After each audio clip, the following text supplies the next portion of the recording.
Hey everyone, Lee Troop with my athlete, newly minted Olympian Jake Riley, and we thought we'd do something different because sometimes it becomes a bit redundant doing 3 or 4 pages on social media and people having to read and scroll through it. So we thought we'd just do a 5 to 10 minute video about today's race, how things went for Jake, where things are going to actually go after the race. So let's get to it, mate. Congratulations. I'm an Olympian. That's pretty cool. That'll work. That's fantastic. And just to be clear, we're doing this over having a beer, so we want this to be very, very lighthearted. Sapporo, in Sapporo. Correct. We got a view of the city in front of us. Yeah, it's amazing. So let's talk about the race today. How'd it go? I was good. I executed our plan through, say, about 30K, and the wheels started to fall off. So we were talking before the race, we kind of broke the race into 4 phases. It was be relaxed for the first 10K or so, patient, run with intent, and then no more next times for the last 10K. And so I got out relaxed. A big pack went out early. It felt like it was a little aggressive, a little quick, and so I held off, and like they were gone, and I was a little bit concerned, but we said be relaxed, and so kind of held back, and people started coming back almost immediately. So I spent probably the next 20K just moving group to group to group. I never ran outside myself. It was just clicking off like 5 flats to 503s or something like that, somewhere in there. I was feeling pretty good doing it. In retrospect, I probably did a little bit more of the work than I had to. I didn't realize it at the time, but I had a little bit of a train of guys kind of right behind me, just using me to group hop. And I think I paid for it a little bit towards the end, but that's hindsight. So yeah, I was still feeling comfortable.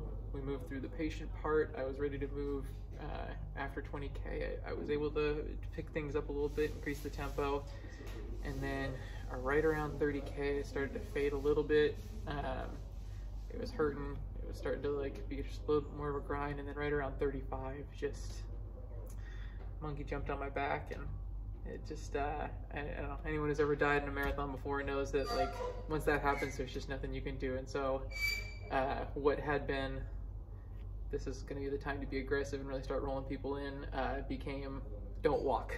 That was my one goal, is don't walk.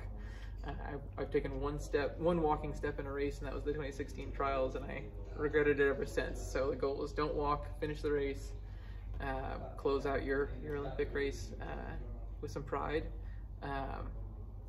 And that was the hardest 7K I've ever run. It was absolutely just gutting. Every once in a while I would get a headwind, or I'd turn a corner and I'd think we had a long straightaway coming up, and I realized I'd miscounted corners or something like that, and it was just, the funny thing was I didn't get passed by that many people. I was having a bad day, but pretty much everybody was having a bad day today. So, but I closed it out, I finished it out, finished top 30, which, was not where we wanted to be. But at the same time, for as big of a blow up as that felt like it was, I think that was okay.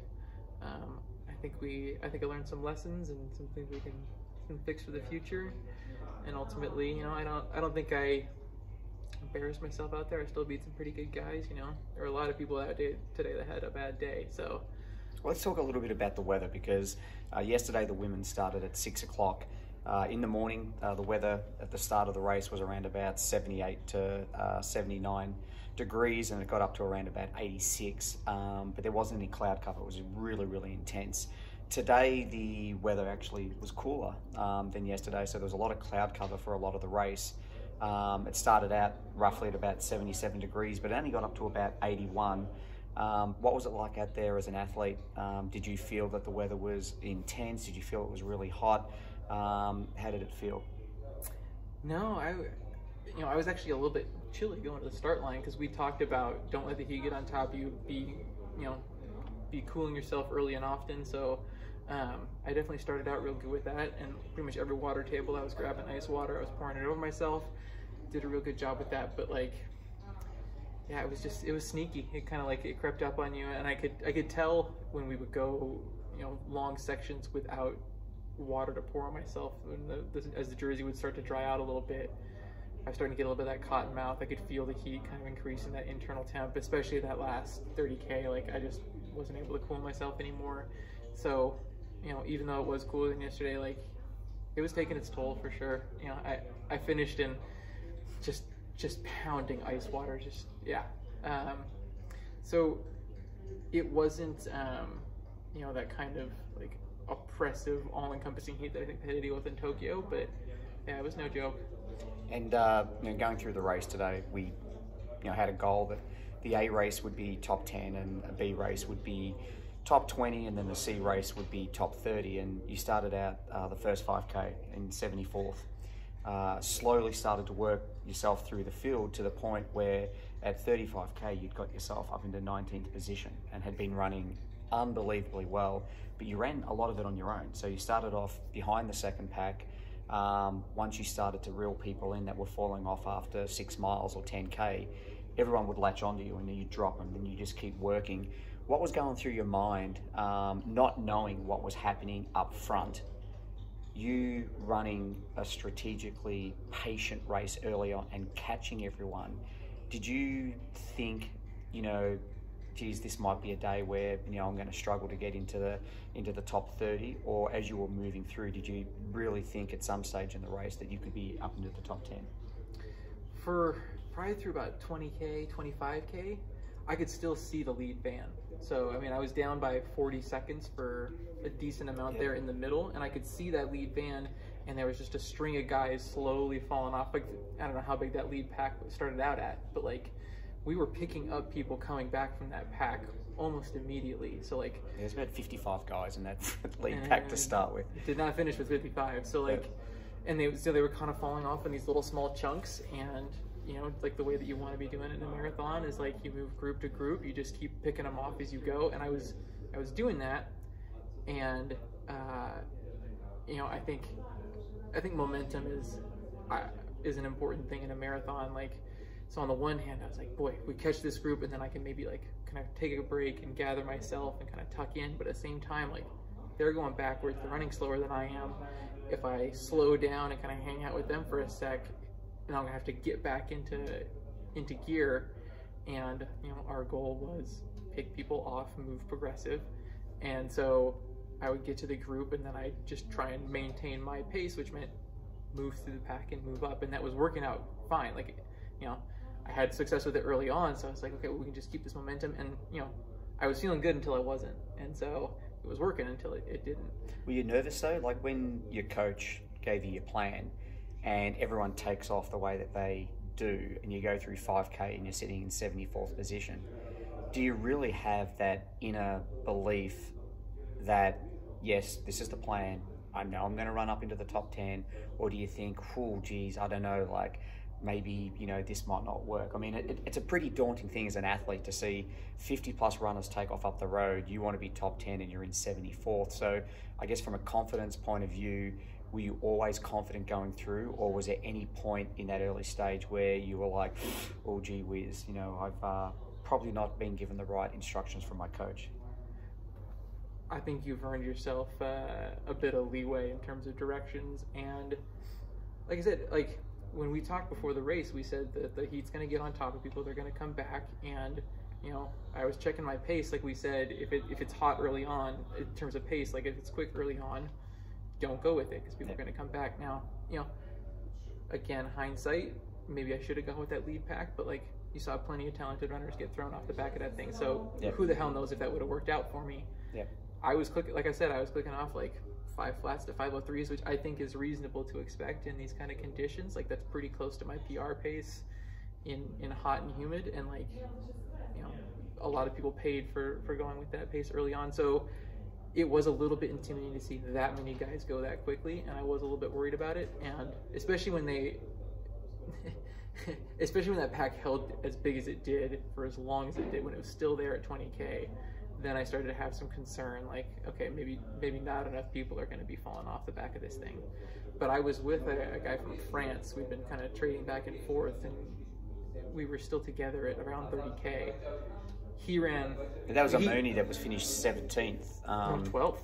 12th, was it? So it was Navarro. Oh, Navarro. Okay, the other. Yeah, so I was with Navarro at 30K, he ran the race that we wanted to run, and he finished 12th. Yep. So it was possible to execute our plan. Now, again, 12th is not top 10. It's not exactly what we wanted, and so starting out with that lead group might have been good. But like Galen started that lead group, we got 8th. Like there's some talented guys in that front group, and so I don't know.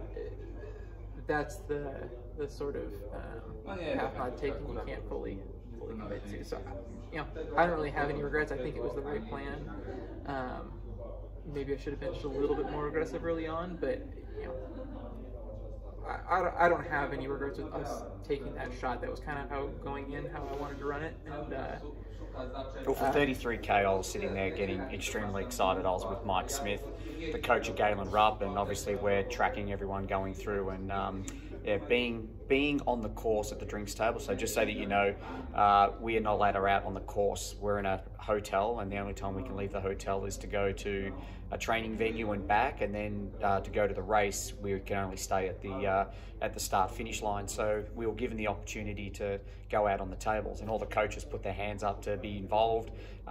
With COVID, we don't have a huge team of administrators to help man the tables, so the coaches stepped up, which was pretty cool. So I got to see everything firsthand, and up until 33K, which was the last time I saw Jake, everything had been executed perfectly well. And then of course you get on the bus and you've got no idea what's going on because the TV coverage is only showing the leaders, and you're scrolling through trying to get the 5K splits. So up until that point, it was great. And those last 5K splits were slow coming. They were very slow. Let's talk a little bit about prep. The reason why we're doing the video is we actually did some stuff with Sweat Elite's Matt Fox, and a lot of the content that was put out there, everyone really liked the organic nature of what we did as far as our training, the intent and purpose of how we approached our training.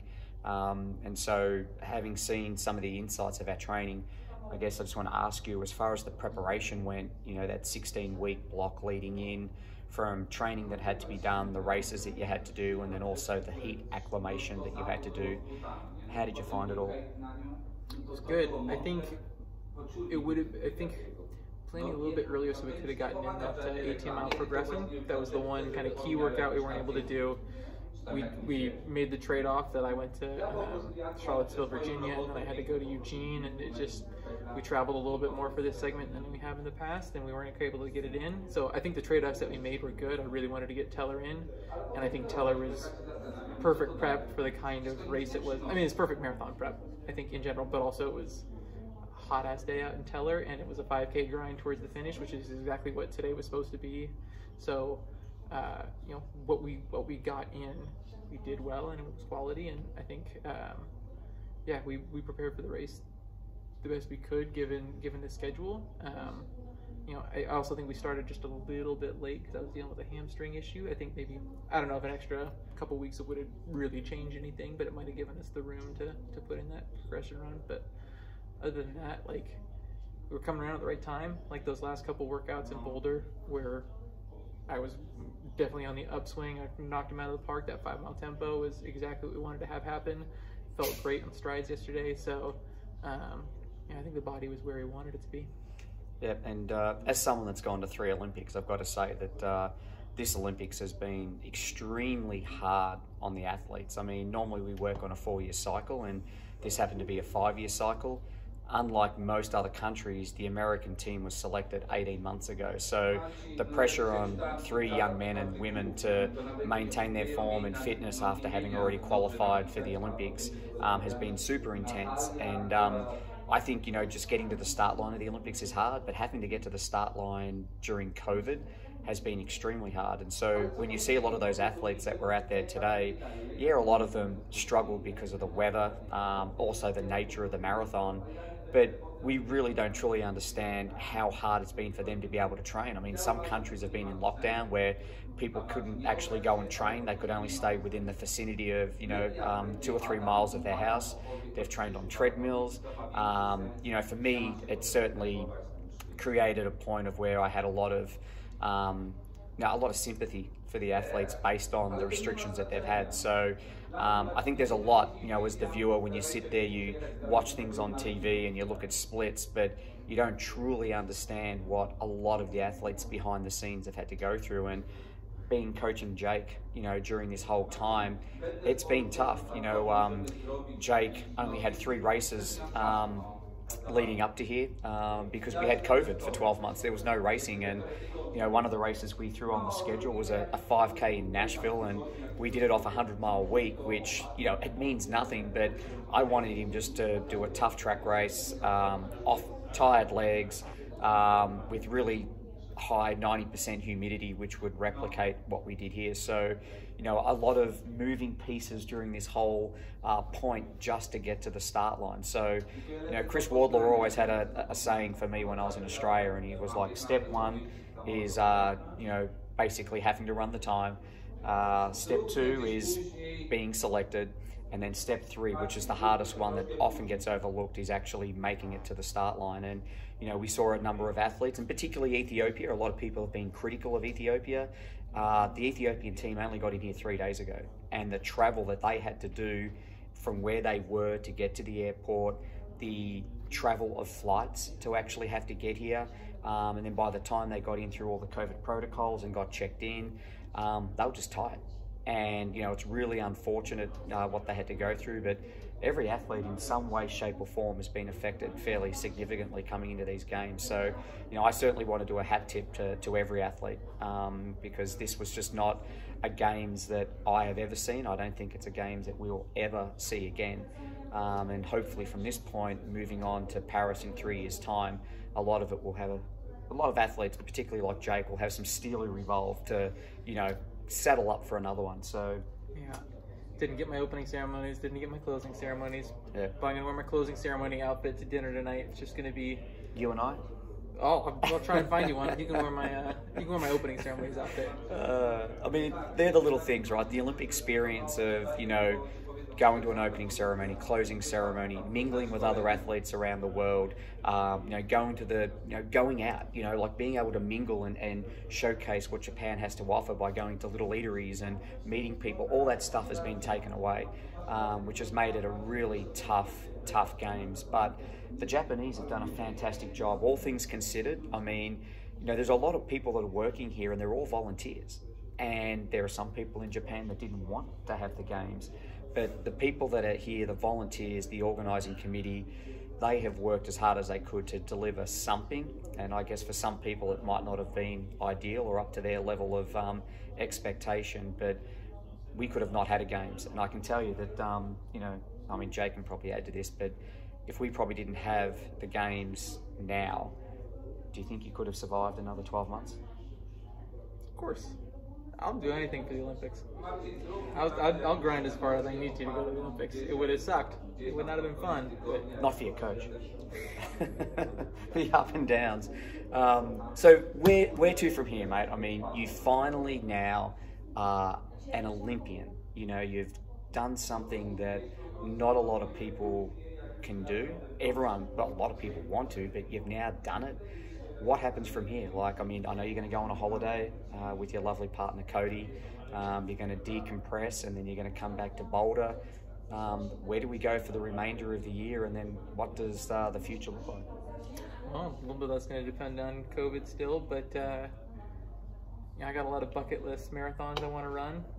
I mean, it might be a little aggressive, but I'd like to get all the marathon majors in, so we're going to try and knock a couple of those off, it sounds like. Yep. Get a little bit of road racing in, hopefully get a little cross country. I know we're at this point, the calendar is full with all the things I've said, but cross country is my first love, so we can get a couple of those in. Have some fun races in there. Club cross is obviously one. We're going to Cow Harbor in like 6 weeks or something like that, I think, is the plan. Yep. Try and cram in some good high competitive marathons and hopefully qualify for that U.S. champs in Eugene would be very, very cool. I'd love to get a little bit more international experience, and when it's on our home soil, it'd be awesome. So I guess, going on to a different tangent about just you as a person and you as an athlete, you arrived in Boulder in 2017 with, a banged up Achilles, a few life things that hadn't gone your way that had left you a little bitter and disappointed. When you look now, as we're looking out over Sapporo as an Olympian, and you look back to when you first moved to Boulder in 2017, could you actually have seen yourself sitting here right now? No. I mean, you remember, we were sitting in the doctor's office, and like I was pretty much done with running. I was ready to be done.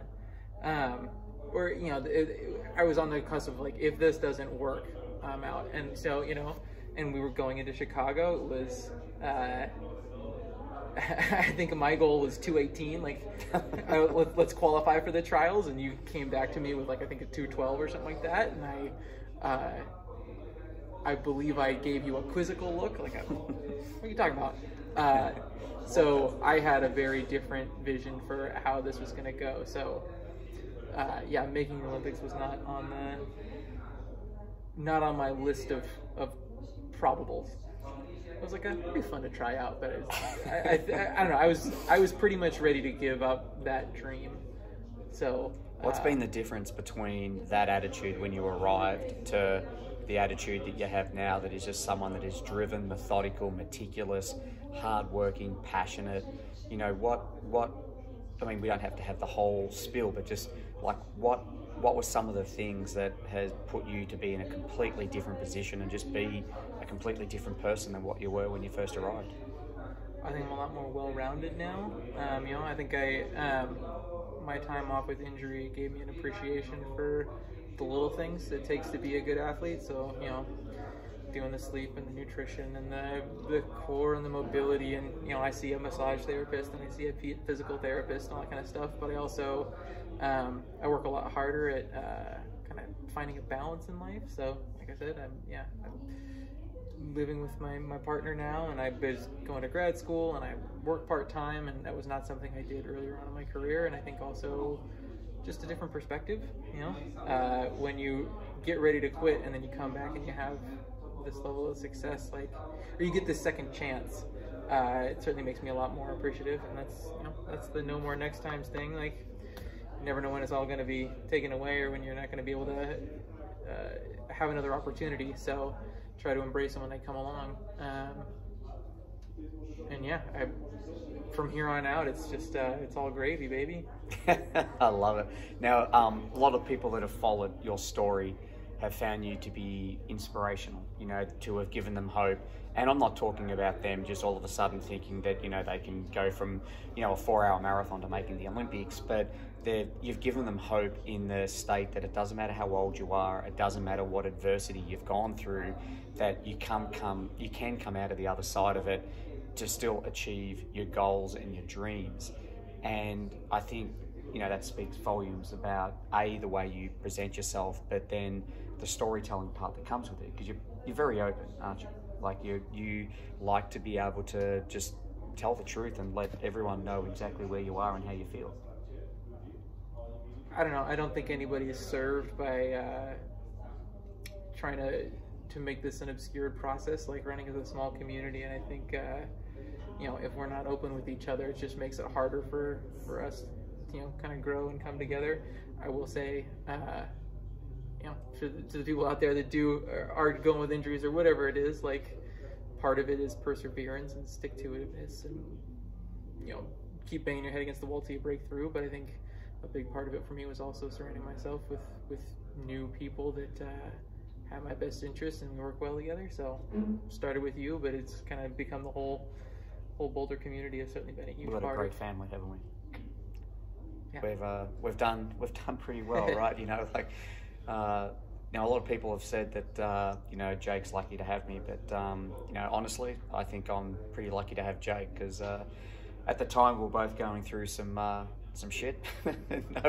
no easy way to sugarcoat that one, and I know we both come out of it the other side, and, you know, we're able to reinvent ourselves, and we've created a fantastic club, Team Boulder. And, you know, there was a huge watch party at Runners Roost in Boulder today to see so many club members from our youth team, our teens team, to people on my coaching group, to the elite team, and then just community members come along was pretty amazing to see. The photos that I got were great. My two boys, Seek and Destroy, They ran a lemonade stand and made $86. Jake believes that he should get a 10% that's cut. getting folded back into the club, isn't it? Yeah, that's getting back into the club. So thank you, Max and Jack, for your hard work there. But no, I think we've got a really good thing going. Yeah, cheers to that. And what advice do you have? Actually, I should have had a drink. That's sacrilegious. What advice have you got for the young kid that was like you, who is going to come out of the NCAA being a little bit of a superstar? You know, well, you were. I mean, you got recruited. You went to Hanson's, and you were a great athlete at Stanford. What advice now, you know, 8 years later or 9 years later after you graduated, would you give them that you think is going to better prepare them for their future ahead? Well, first of all, no more next times, right? I think commit yourself to repairing, but also, I don't know, I'm just going to regurgitate Desi's advice, which I think is really, really useful for pretty much any situation, but I think running is a really good example, is keep showing up. Like, not every segment's going to be good, and there are certainly going to be bad races, and for me, a bad 3 years, but if you can keep showing up, like, it can turn around for you, and you keep banging your head against the wall, and hopefully you'll break through eventually. Now, what that breakthrough looks like for you is going to depend person to person, but you know, so long as you feel like you got something left in the tank, I say keep going for it and keep showing up. I think good things can happen. And before we get on to the last part of thanking people, I said 10 to 20 minutes. It'll be 30, but that's okay. Jake and I like to talk. Let's just recap a little bit about Molly Seidel. How bloody amazing was that race yesterday? When she went out with those leaders, I was like, great, she's going for it. She's having a gutsy race. I'll be able to congratulate her for it after she falls off, and she just never fell off. And it was... that's just a level of toughness, and it's just impressive. It's just one hell of an impressive performance. That's yeah, I can't imagine how good she feels right now, and it certainly, I think it was inspiring, and gave us a little bit of kick in the ass. We weren't able to follow it up on the men's side, but just all props to her. That was fantastic. We were going to go the Dina and Meb Kesevaleki of 2004, weren't we? She got the medal, and we're like, oh, we might as well get one as well. Yeah. Get the silver, replicate 2004. That was absolutely fantastic. Just one of the most tactically impressive performances I've ever seen. It was great. And you've got a huge support team. Obviously, with Rule 40, we can't mention one of those particular groups of people, but I think it's a good opportunity for you to thank the others that you've got. Yeah. Physical therapist Matt Ferguson in Boulder, or excuse me, Westminster, Dr. Cabalius, Marcus Hill, my strength coach Kevin Purvis at KP Performance, my partner Cody, my parents, Ralph and Kathy, Team Boulder, just the whole community, my training partners Carrie and David and Chase and Jake Waterman, Erica, all the people that come out every day and train with us. Everyone who was out at Runner's Roost, everybody who was out in Bellingham cheering for me, and everybody who sent me nice things on Instagram. Yeah, it's been humbling to see the level of support and response that we've gotten, and just want you guys to know, even if I wasn't able to respond to you in person, it's been thank you so much from the bottom of my heart. It's been absolutely fantastic, so thank you. And just following on from me, I mean, I can't thank my family enough, and I can't thank the community of Boulder enough, the athletes that I coach, the support that they give to me. I mean, I'm currently here in Japan, and my athletes, I don't need an assistant coach, even though Jake Waterman is helping out. Those guys get on with the business and get it done, and, you know, just I've got a lot of people to thank as well that allow me to do what I do and allow me to get on a plane and travel 37 hours to come here and hold my athlete's hand through the Olympic marathon, and it'll be hopefully not 37 hours home, but no, thank you. Like, we're very fortunate, and we're very lucky to be able to do what we do, and then also showcase that to you. And I think Matt at Sweat Elite's given me a little bit of insight in that I'm not a closed book, but I don't promote a lot of the stuff that we do. But certainly knowing that there's a need and people like this, I think we'll do a little bit more. We won't be over the top. I'm not wanting to get, 1 million subscribers. We just want to show a little bit of what we do and how we do it, and keep that authenticity, the genuine part of it, the no bullshit approach. There's a lot of stuff out there that people get caught up in and think that that's what they need to do in order to be successful. And there's 100 ways to be successful. There's not one way. There's not a cookie cutter way. You just got to find which way works for you and embrace it.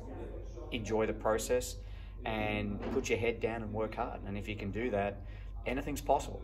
You can become an Olympian. You can be someone that can break 4 hours for the marathon. You could be someone that can finish the marathon. There were athletes today that couldn't complete it. So, it doesn't matter who you are and what level you are. There's always something that you strive for and that can make you better. And, to everyone out there that's going to give it a crack, which is what we're all about, best of luck. So, I hope you've just enjoyed this first segment of, I don't even know what we're going to call this. We'll just call it Jake and Lee's Marathon Corner, post-race blues. No, not blues. Running happy hour. Yeah, I like that, running happy hour, even though we've done it for half an hour. But anyway, thanks everyone. He's going to go away on a holiday. I'm going to head back home to do the Pearl Street Mile on Saturday for about 400 people, and then also get ready for some upcoming races for some other athletes I coach. So we appreciate the journey. One last closing thing that I'll say is that in 2020, when Jake qualified for the Olympic Games, there's some video footage of me and Jake embracing at the finish line, and he's got the flag draped over both of us, and I accidentally dropped an expletive, but I called him a something Olympian, and at that point he'd qualified to be an Olympian, but the journey hadn't really started. But as of today, you're officially an Olympian, and the words I said to you were, welcome to the club. Congrats, buddy. It's good to be here. Oh, love it. All right, we're going to have maybe another 1 or 20 beers. I got no idea, but that's all from us. We got some time to kill. We have. Thanks, everyone.